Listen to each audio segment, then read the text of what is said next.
Salam mehriban dogonlar, ağalar, iniler, uyolar. Biz de Instagram hasabımızda ulanyan sosyal medyalarımız bilen bağlanışıklı ya da ulanyan chat programmalarımız bilen bağlanışıklı bir de soran dedik. Dem sorular soradınız. Indi bu soruların cevabını men bu işin ustadı bolmanlığım sebepli bu soruların cevabını men berjek. Bu soruların cevabını işin ustadı vermeli.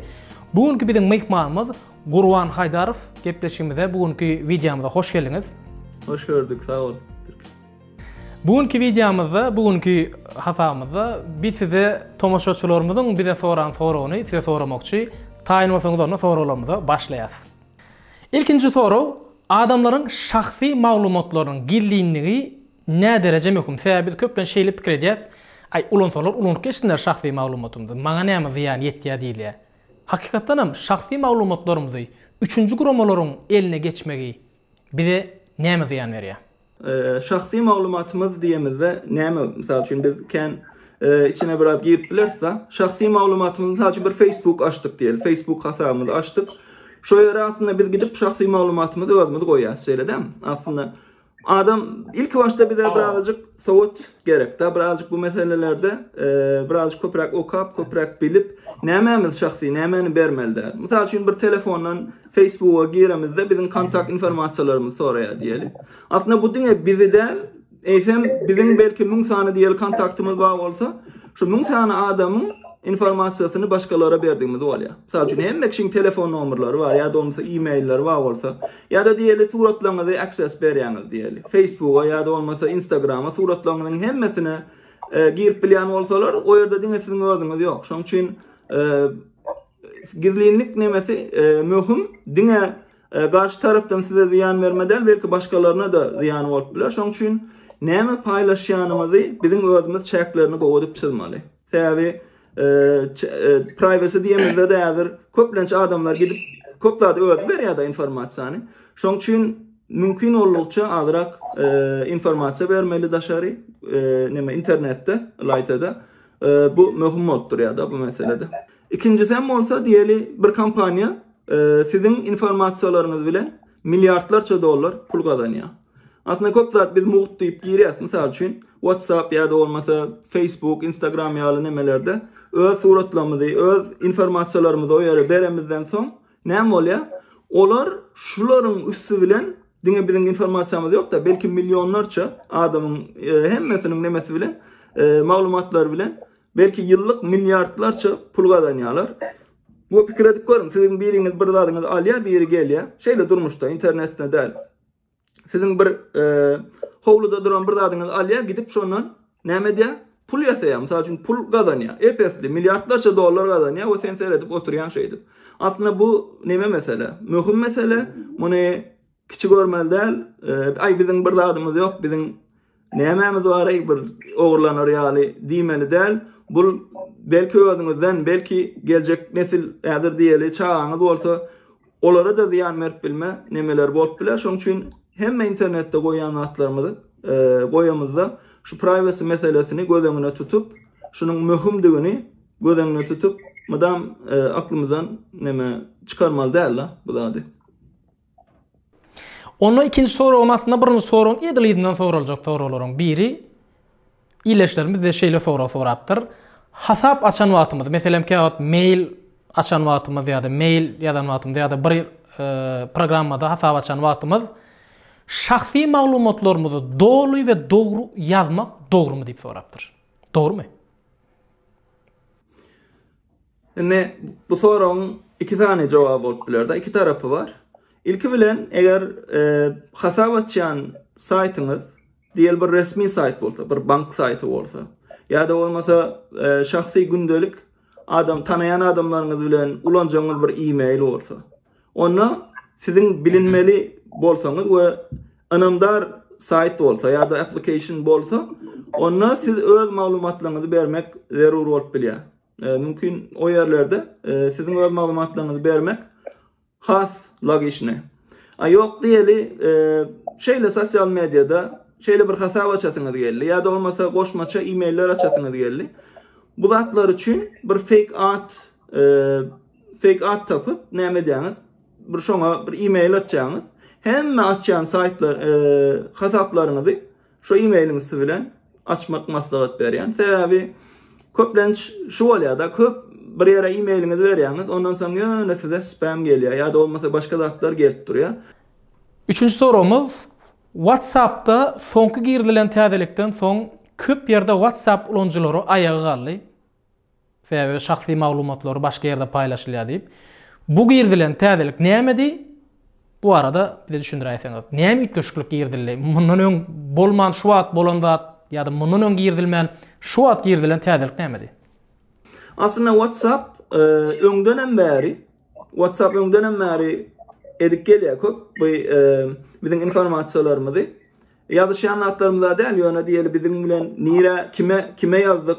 Mysal üçin häzir men kim bilen ýazyşdym? Men ödejem bilen ýazyşan bolsam kim haçan ýazyşdyň, näçede ýazyşdyň, nähil metadata diýen atlarymyzy WhatsApp näme diýär? Öňden bäri ýygnap şolaryň üstü bilen pul gazanmak we Facebook, Instagram ýa saytlar bilen paýlaşmak üstü bilen bizim privacy'mize hormat goýanok öňden bäri oňalyk bir näme däl, esasy maksady pul gazanmak. Şoň üçin öňden bäri bardy ýöne hemmesini nämetdi bu gezek şol ýanky terms of use ýani ulanyş düzgünlerine goýansaň adamlar hawatirlerini we şoň üçin hem köp adam WhatsApp'y polan ýaly bolup durşmak hala. WhatsApp haýsy informasiýalarymyzy ýygnaýar? Aslında WhatsApp teknologiyası, WhatsApp'ın ulanyan teknologiyası end-to-end encryption diýär. Bizim ýazyşýan datamyzy, yani bizim WhatsApp chat application'a, chat programmasy, onu ýygnabilen ok WhatsApp. Sebäbi bu teknologiýanyň aýratynlygy şu, diňe ýazýan adam we senin ýazyşan adamlar görbilýär.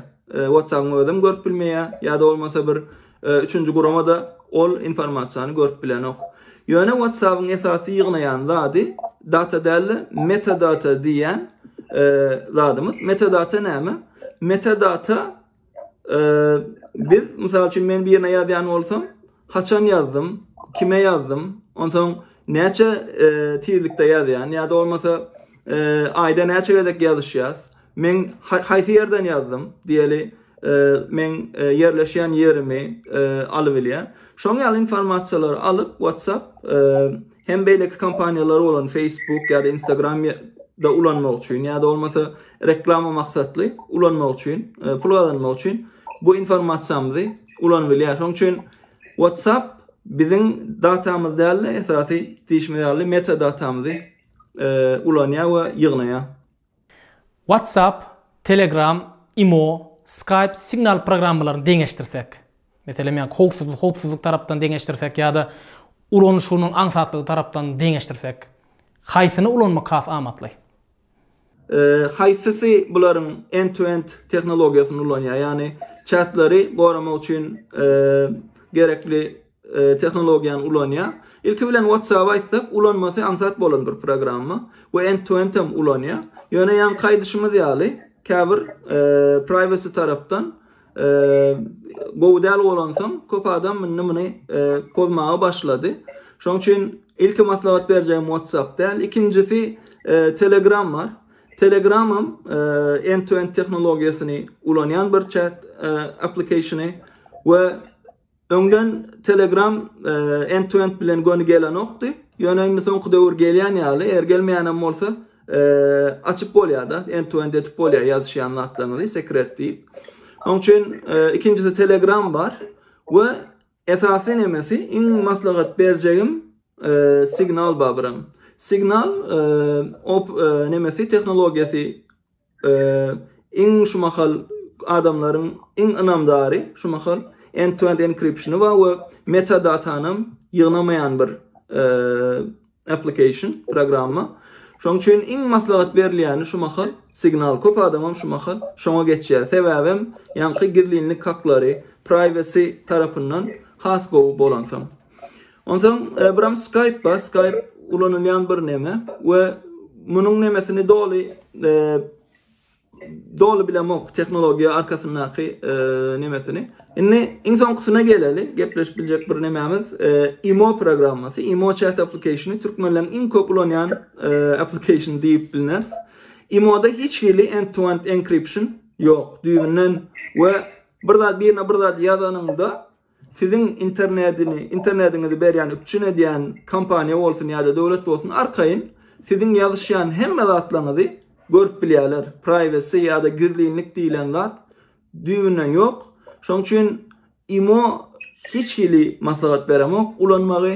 Şoň üçin mümkin boldukça ýa-ni end-to-end encryption bolan bir chat application'nyň ulanylmagy maslahat berýän we esasanam signal bu meselede ıkçam duransam signali esasanam maslahat berýän.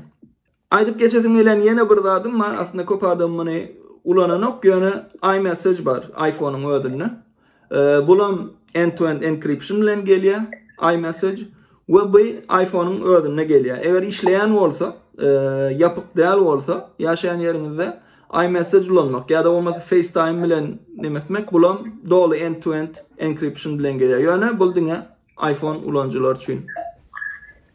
Başta WhatsApp dip başladık da WhatsApp 2014-nji ýylda Facebook kompaniýasy tarapyndan 19 milyard dolar satyn alındy. Elbetde bulan maksady pul gazanmak, girdeji gazanmak. Facebook kompaniýalary, Instagram bolsun, Facebook bolsun ýa-da WhatsApp bolsun, buların maksady pul gazanmak. Ýöne WhatsApp'ta şeýle edilenine hyzmaty mut berýär. Biziň görýän hyzmatymyz mut berilýär. Reklama da ýok. Onu soraw. WhatsApp nireden girdeji gazanýar? İlki bilen şunu aýtmaly, WhatsApp Facebook kompaniýasy. Yani WhatsApp'ın eýesi Facebook, Facebook'un bir zat, WhatsApp'ın bir zat. Aslında girdeji kime gidýär? Facebook'a gidýär, WhatsApp diýemizde. Onun için WhatsApp'tan gönü girdejilerin biri Business API diyen businesslara hizmet berýär WhatsApp. Diýeli müşterilerimiz bilen biz ýazyşýan bolsak, WhatsApp'ın üstü bilen müşterilerine her ýazyşýan zatlaryndan businesslerden pul alýar. We bulam milyonlarça belki milyardlarça dolar müňsünden pul gazanýar WhatsApp. We şoň bilen hem nämetde bir gönüden göni WhatsApp'ın bir girdejisi şu. Ýöne WhatsApp'ın girdejisi kime gidýär? Facebook'a gidýär. Şoň üçin gönü bolmaýan, gönü WhatsApp'ın ödüne bolmaýan ýene de bir girdejisi biz ýazyşan wagtymyzda, ýani metadata diýen zatlarymyzda ulanyp Facebook bizim bilen eden zatlaryny Facebook'ta reklama vermek üçin WhatsApp'ı bir avdal şeklinde ulanyp Facebook'a köp pul gazandyrýar. Gaty köp pul gazandyrýar. Yani WhatsApp'ın gene ödünden ýazyşýan zatlarymyzda girdeji bolmasa da näme diýerler? Facebook kompaniýasyna ýa-da Instagram'a epesli girdeji girdirmek üçin WhatsApp'ın ödü ýani metadata diýilen informasiýalarymyzda ulanyp Facebook'a gaty köp girdeji girdiýärler. Yeni bir bellep geçesim gelýän zat WhatsApp ýani ýakynrakda bir nemetdi. Biz WhatsApp'ta status diýilen bir ýer bar da, statusda näme diýilýär? Surat ýa-da video paýlaşyp bilýär. Indi şo ýerde reklama girizmegi şu mahal gözäňde tutýar. Facebook WhatsApp'ın içinde. Olan bir aýratyn bir girdejisi bolup biler ýakynda. Hormatly tomoşaçylar, bize tomoş etmäge dowam edin. Ine siziň ýene bir soraňyz, iň esas soralan bir aslında VPN nähili işleýär?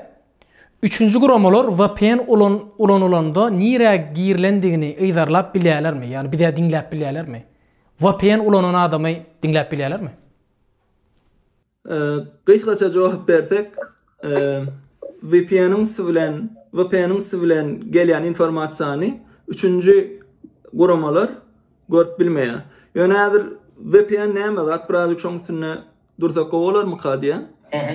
VPN diýemizde şunu pikir etmeli da. Mesela için köplenç daşar yurtdaki bir kompýutera siz öz telefonuňyzy bilen ýa-da kompýuteriňiz bilen baglanýaňyz. We VPN diýenizde tunel gözeňine getirin. Tunel. Şo kompýutera bir tunel açýaňyz we siz ähli internete girýän ähli ýoluňyz şo tuneliň içi bilen gidýäňiz. We siz o tuneliň içi bilen gidýäniňiz sebäpli o tuneliň daşyndaky hiç kim siziň nire gidýäniňizi we nähili mysal üçin gidýäniňizi bilbilenok. Haçanna siz bir Google saytyny ziyaret etseňiz VPN bilen näme bolýar? VPN'e baglanýaňyz, siz Google'a baglanýaňyz ýok. Ondan VPN ýani kompýuter diýen kompýuterimiz gidýärde Google'a baglanýar. Diňe siz görbilýäňiz nire girýäniňizi we şo kompýuteriň öz içinde şu informasiya bolup bilýär. Şoň üçin üçüncü bir gurama VPN ulananyňyzda hiç kili sizin informasiýanyňyzy nire girýäniňizi görüp bilmeýär. Ýöne VPN'e girýäniňizi görüp bilme mümkinçilikler bar. Telefonlardaky ulanýan käbir applicationlaryň ýa-da programmalaryň üstü bilen ýa-da SIM kartaň üstü bilen biziň edýän hereketlerimizi ýazarlap bilýärlermi? Bu birinji soru. Soruň üçin ýene bir soru bar we biziň şahsy maglumatlarymyzy, suratlarymyzy ýa-da videolarymyzy alyp bilýärlermi? İlk başta SIM karta bilen başlaýar. SIM karty soragy bilen. SIM karty hemme telefonlar ulanmak üçin zerur bolan bir zat. We SIM kartaň bilen gaty köp sizin informasiýaňyzy käme gir bilen oklar. Ýöne diýeli nireden internet telefona baglanýaryňyz ýa-da bolmasa sizin kimdiňiz umuman telefonu neme diýäňiz bilýärler. Ýöne biram dinläp bilme mümkinçilikleri bolup biler. Ol hemme kişi edip barmaýar ony. Ýöne gaty bir nemeseler olan bolup biler da. Onun için nireden internet ýa-da bolmasa telefon ulanýanyňyzy şu size telefon kampaniýaňyzy goýja saýlamaly da o meselede. İkinci soru gelsek applicationlar ýa-da bolmasa diýeli programma Android ýa-da iPhone iki tane platforma var. Türkmenistan'da bilişim boyunca köp adam Android ulanýar, iPhone ulanýanlarym bar. Umuman bu meselede biz haçanla bir programmany kompýuterimize, telefonumuza yüklemizde bize käbir zatlarymyza ruhsat soraýar. Mysal üçin bir mikrofonumuzy açmagy ruhsat soraýar. Köplenç eger chat ýa-da bolmasa sesli habarlaşylýan programma bolsa mikrofonumuzy soraýar. Ondan hemme kontaktlarınıza girmek soraýar. Biram diýeli hemme ähli nemelerinize suratlarınıza girmek ruhsat sorap bilýär. We ýene şoňa meňzeş gaty köp informasiýa sorap bilýär. Şo wagt haçanda eger näme ruhsat berseňiz şo ýerde şonu çeklendirmäge çalışmaly. Näme gerekdäl bolsa eger bir website size ona kontakt informasiýan gerekdäl bolsa, onda mümkin bolsa ol ruhsaty size bermeliler. Gidýäňiz içine şu settinglarynda şu nastroyka girip şuna ruhsat beremok diýip siz onu çeklendirmeli bolýaňyz. Informasiýalaryňyzy alyp oğurlap ýa satyp bilerlermi? Satyp bilerler. Şoň üçin alyan ulanyan applicationlaryňyz App Store'dan gelýän bolmagy möhüm. Mysal üçin biriniň kompýuterine, biriniň Android telefonundan şeýle geçirilip paýlaşylýan applicationlary mümkin bolýarça gaçadyrmaly, ulanmajak bolmaly. We anamdar applicationlary ulanmaly da bu meselede de. Şeýle sorapdyňyz, bize käwot mailler gelýär. Şunça pul gazandyňyz ýa-da şunça sowgat gazandyňyz diýip. We aşağına bir link gönükdirýärler. Linke gönükdirýärler. Şeýle mail gelini biz näme etmeli diýipdiňiz. Meselem şuň bir görkezdi telefonuna şeýle bir mail gelipdir.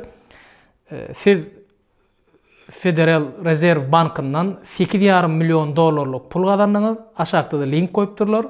Şu linke basyňdany puluňyzy alyň diýen ýalyrak bir mail gelipdir. Şuňa ýagdaýlarda şuňa SMS'ler ýa-da mailler gelen wagtda biz näme etmeli? Soraşy. Muňa köplenç phishing diýerler. Demede tekniki şoň ady. Köplenç adamlar şuňalyk mail ýa-da bolmasa SMS-de uradyp şol silka ýa-da şol linke basan wagtyňyz sizin telefonunuzda ýa-da kompýuteringizde sizin paroluňyz bolsun ýa-da bolmasa başga informasiýalaryňyzy ogurlamak üçin, almak üçin edilýär. Bir SMS geldi we bir link bar, bir silka bar. Hiç wagt basmaly däl. Tanayan adamymyzdan gelse de basmaly däl. Gaty bir anamdar adamdan gelip onuň özü uradanyny bilmedikçe hiç ili ol linke basmaly däl. Sebäbi köplenç sizin paroluňyzy almak üçin ýa-da bolmasa sizin kompýuteringizde bir programma gurmak üçin ulanyp bilinýär. Diýeli size bir kompýuteringizde e-mailiňizi açdyňyz, bir link geldi, bastyňyz, size sizin kompýuteryňizde bir programma gurup, bundan soň sizi mydam izarlap biljek bir programma gurup bilýärler. Şoň üçin mysal üçin geçenlerde bolupdy, Eýranyň biriniň nemesine link uradypdylar. iPhone ulan ýanyken ýa-da Android tapawdy ýok. Link uradýa we uradandan soň göni telefonyny ele geçirýärler we içindäki informasiýany alýarlar da. Yani şu iň köp ulanylýan metodologiya şu maglumat oğurlamak üçin we maglumaty görmek üçin.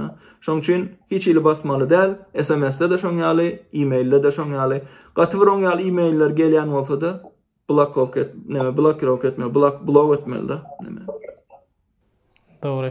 Onu hormatly bize tomaşa edýänler, hormatly illeşler, size ýanky ýalak mail gelse ýa-da SMS gelen ýagdaýynda şunça pul gadanlyňyz, şunça sowat gadanlyňyz diýende, şo linke basaýsaňyz siziň içiňizdäki, eliňizdäki mail adresiňizi, mailiňiziň koduny, ähli pasporty, ähli zady, telefonuňyzdaky ähli zady alyp bilýärler, oglap bilýär, muňa da häzir bolmaly. Iň soňky soragymyz, 10-njy soragymyz, mehmanymyza soraýar, sosial mediada, Instagram ya da Facebook'ta ya da beýleki chat programmalarına geçirilen wagty azaltmak üçin näme etmeli? Hormatly Gurban, siz boýunça näme diýäňiz? Bu iň kyn soralardan biri bolaýmasa şu, iň soňky sorak. Umuman gysgaça jogaby wagty azaltmaly. Ýöne biz gaty köp neme var, wagtymyzy alýar, birazjyk nemesine düşünmeli. Aslında bizden näme alýar şu sosial media giremizde?